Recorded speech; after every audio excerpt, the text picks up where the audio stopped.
আমার ডাক্তার সাহেবের কাছে ছোট একটি প্রশ্ন আছে। কেন এত ধর্ম সৃষ্টি হয়েছে?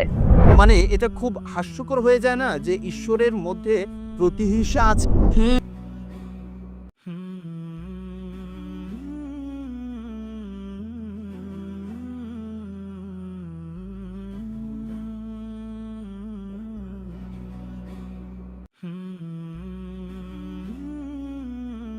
একজন অমুসলিম, আমার প্রশ্নটা হলো, আমাদের এই পৃথিবীতে কেন এত ধর্ম সৃষ্টি হয়েছে?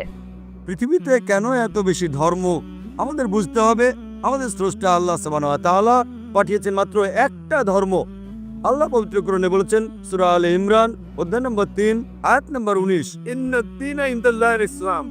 একমাত্র ধর্ম, একমাত্র জীবন দর্শন যেটা আল্লাহ তাআলার গ্রহণযোগ্য, সেটা আল্লাহ তাআলার কাছে আত্মসমর্পণ করা। আল্লাহ তাআলা মাত্র একটা ধর্মই পাঠিয়েছেন। আর যত নবী রাসূল পৃথিবীতে এসেছেন, যেমন ধরেন আদম, ইব্রাহিম, মুসা, ঈসা, মুহাম্মদ, ওনারা সবাই শান্তিতে থাকুন, তারা মানুষকে একটা শিক্ষাই দিয়েছেন, আল্লাহর কাছে আত্মসমর্পণ করা। এখন আরবি ভাষায় যদি কেউ আল্লাহ তাআলার কাছে আত্মসমর্পণ করে তাহলে তাকে বলা হয় মুসলিম। আর ইসলাম, এই আরবি শব্দটার মূল আরবি শব্দটা হচ্ছে সালাম, যার মানে শান্তি। এর আরেকটা মূল আরবি শব্দ হচ্ছে সিলম, যার মানে আল্লাহ তাআলার কাছে নিজের ইচ্ছাকে সমর্পণ করা। তাহলে এক কথা ইসলাম মানে আল্লাহ তাআলার কাছে আত্মসমর্পণের মাধ্যমে শান্তি অর্জন করা। আমার ডাক্তার সাহেবের কাছে ছোট একটি প্রশ্ন আছে যে জান্নাতে যাওয়ার জন্য মুসলমান হওয়া কি জরুরি, নাকি শুধুমাত্র মুসলমানরাই জান্নাতে যেতে পারে? ভাই, যে লোক ঈশ্বরের কাছে নিজের ইচ্ছাকে সমর্পণ করে, তার নাম যাই হোক না কেন, সে বেহেশতে যাবে। কি করলে বেহেশতে যাবেন সেই কথাটা রয়েছে সূরা আসরে 1 নম্বর আয়াত থেকে 3 নম্বর আয়াতে বলা হয়েছে, ইন্নাল ইনসানা লাফি খুসর ইল্লাল্লাযিনা আমানু ওয়া আমিলুস সলিহাতি ওয়া তাওয়াসাউ বিল হাক্কি ওয়া তাওয়াসাউ বিস সাবর। মহাকালের শপথ, মানুষ জাতি অবশ্যই ক্ষতিগ্রস্ত তারা বাদে যারা ঈমান আনে, যারা সৎকর্ম করে, যারা মানুষকে সত্যের উপদেশ দেয় অর্থাৎ দাওয়া, আর যারা মানুষকে ধৈর্যের উপদেশ দেয়। কোন মানুষ বেহেশতে যেতে চাইলে তার 4টা জিনিস লাগবে: ঈমান, বিশ্বাস। ইসলামের স্তম্ভগুলির মধ্যে একটা সৎ পথে কাজ, মানুষকে সত্যের উপদেশ দেয়া, আর মানুষকে ধৈর্যের উপদেশ দেয়া।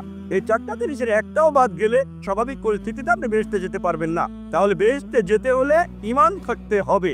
সকল স্তম্ভের কথা বলেছি। একজন সৃষ্টিকর্তা আছেন, নবী রাসূল আছেন, তারপর পরকাল আছে, কিতাব আছে, ইত্যাদি। ভালো সব কাজ করা আর মহান স্রষ্টার কাছে নিজের ইচ্ছাকে সমর্পণ করা। তাহলে সেই লোকগুলোই বেহেশতে যাবেন যারা আল্লাহ তাআলার নির্দেশগুলো মেনে চলে। ঈমান, সৎকাজ, মানুষকে সত্যের উপদেশ দেয়া, ধৈর্যের উপদেশ দেয়া।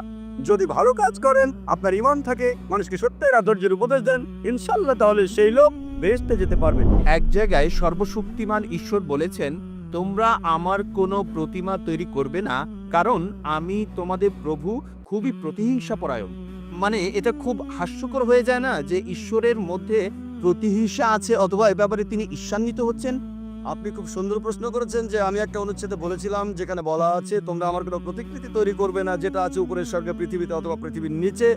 তোমরা এমন কাউকে উপাসনা করবে না, কারণ আমি তোমাদের প্রভু, ঈশ্বর এবং খুবই ঈর্ষাপরায়ণ। এই কথাটা রয়েছে বুক অফ এক্সোডাসে, অর্থাৎ ওল্ড টেস্টামেন্টে 20 নম্বর অধ্যায়ের 3 থেকে 5 অনুচ্ছেদে। এছাড়া বুক অফ ডিউটেরোনমি 5 নম্বর অধ্যায়ের 7 ও 9 অনুচ্ছেদে আছে। আর এটা হচ্ছে বাইবেলের উদ্ধৃতি।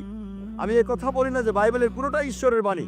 এই অনুচ্ছেদটার প্রথম অংশের সাথে আমি একমত, ঈশ্বরের কোনো প্রতিকৃতি নেই। কিন্তু দ্বিতীয় অংশ বলছে ঈশ্বর ঈর্ষাপরায়ণ, আমি কথা মানি না, এই দ্বিতীয় অংশটা। তাই এই প্রশ্নটা আপনি করবেন কোনো খ্রিস্টানকে, আমাকে না। আমি এখানে বাইবেলের সবকিছু সমর্থন করছি না। কোরআনের সাথে মিল থাকলে সমর্থন করব, মিল না থাকলে সমর্থন করব না। তাই আমি আপনার সঙ্গে একমত যে ঈশ্বরের এখানে ঈর্ষান্বিত হওয়াটা অস্বাভাবিক। আশা করি উত্তরটা